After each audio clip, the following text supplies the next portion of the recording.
जादुई बिजली। एक गांव में रामू, सोनू और मोनू नामक तीन दोस्त रहा करते थे। रामू एक किसान था। वो खेत में काम करके खुश रहता था। सोनू एक दूध वाला था। मोनू एक दुकानदार था। एक दिन तीनों दोस्त शहर को कुछ काम से गए। काम पूरा होने तक शाम हो गई। शाम को जब वो लौटकर गांव वापस जा रहे थे, उनको जंगल पार करके वापस जाना था। अचानक आसमान में बादल आ गए। कुछ देर तीनों दोस्त एक दूसरे से मशवरा करने लगे, फिर आगे चलते रहे। अचानक बादलों में बिजलियां कड़कना शुरू हो गई। वो डर गए। सोनू ने कहा, बाप रे, बिजली को देख रहे हो? लगता है आज तो हम जंगल में ही फंस जाएंगे।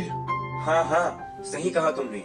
आज तो ऐसे ही लगता है। बहुत रात हो चुकी है, अब हमें आगे नहीं जाना चाहिए। हम जंगल के बीचों बीच है। अब अगर हम आगे जाएंगे तो भी खतरा है, पीछे जाएंगे तो भी खतरा है। इससे बेहतर है हम आगे चले जाएं। इतना कहकर वो बैलगाड़ी आगे चलाने लगा। थोड़ी दूर जाते ही जोरों की बारिश शुरू हो गई। जंगल में बहुत ज्यादा अंधेरा था और ऊपर से तेज बारिश और बिजलियां कड़क रही थी। ये सब देखकर वो डरने लगे। अचानक उनकी बैलगाड़ी के सामने एक बड़ा सा पत्थर आ गया। तीनों बैलगाड़ी से उतर गए और एक पेड़ के नीचे रुक गए। मैंने तो पहले ही कहा था वापस चले जाएंगे। सब देखो क्या हो गया। तुमने रामू की बात मानी ना, ऐसे ही होना था। पेड़ के नीचे खड़ के वो बारिश के कम होने का इंतजार करने लगे। आसमान से एक बहुत बड़ी बिजली उनके आगे खड़क गई। जंगल में बहुत ज्यादा अंधेरा था और ऊपर से तेज बारिश और बिजलियां भी कड़क रही थी। ये सब देखकर वो डरने लगे।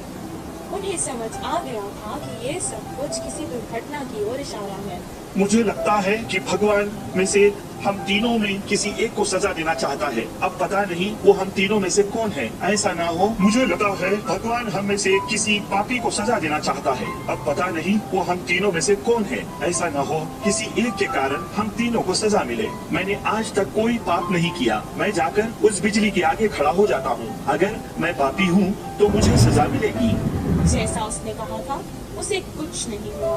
वो वापस पेड़ के नीचे आकर खड़ गया। मोनू भी अपने मन में सोचने लगा, उसने तो कभी कोई पाप नहीं किया था। सोनू की तरह वो भी बिजली के आगे खड़ गया, उसे भी कुछ नहीं हुआ। अब रामू की बारी थी। वो सोचने लगा कि बाकी दोनों तो बच गए, अब भगवान को उसे ही सजा लेनी होगी। लेकिन उसने भी तो कोई पाप नहीं किया था। वो डरते डरते बिजली के आगे खड़ गया। तभी अचानक बिजली वहां से पेड़ की तरफ चली गई और पेड़ के ऊपर गिर गई। पेड़ जल गया और उसके नीचे खड़े सोनू और मोनू मर गए। रामू को कुछ देर तक समझ ही नहीं आया कि आखिर हो क्या रहा है। दोनों दोस्तों की मौत पर वो बहुत दुखी था और रोने लगा। हे भगवान, ये क्या हो गया?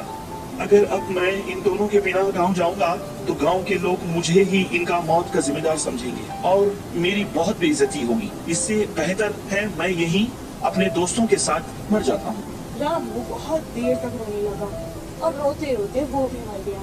और अचानक एक देवी आकाश से प्रकट हुई और वो रामू की अच्छाई से बहुत खुश हुई, इसलिए उसने तीनों को जीवित कर दिया। रामू, तुम बहुत अच्छे हो इंसान। रामू, तुम बहुत अच्छे इंसान हो।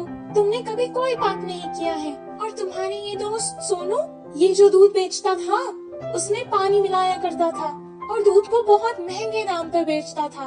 तुम्हारा ये दोस्त मोनू, ये जो व्यापार करता था, ये दुकान के सामान में मिलावट करता था और बहुत महंगे दाम पर बेचता था। तुम ही बताओ, क्या ये पाप नहीं? पर तुम बहुत अच्छे हो, सबकी मदद करते हो।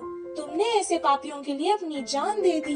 मुझे अच्छा लगा। अब मैंने खुश होकर तुम तीनों को जीवित कर दिया है। सोनू, मोनू, तुम्हारी जिंदगी का कारण आज रामू है। अपने पाप छोड़ दो और अच्छे इंसान बन जाओ। सोनू मोनू ने अपनी गलती का पश्चाताप किया और अपने आप से वादा कर लिया कि अब वो कोई पाप नहीं करेंगे। और रामू जैसा अच्छा दोस्त पाकर वो बहुत खुश हुए। तीनों बैलगाड़ी में बैठकर वापस गांव आ गए। अगले ही दिन से वो अपने अपने काम पर लग गए। सोनू अब दूध में पानी बहुत कम मिलाता था और मोनू सही दाम पर सही तोलकर बिना मिलावट वाला सामान बेचता था। इस कहानी से हमें ये शिक्षा मिलती है कि अगर हम अच्छा करेंगे तो हमारे साथ अच्छा ही होगा।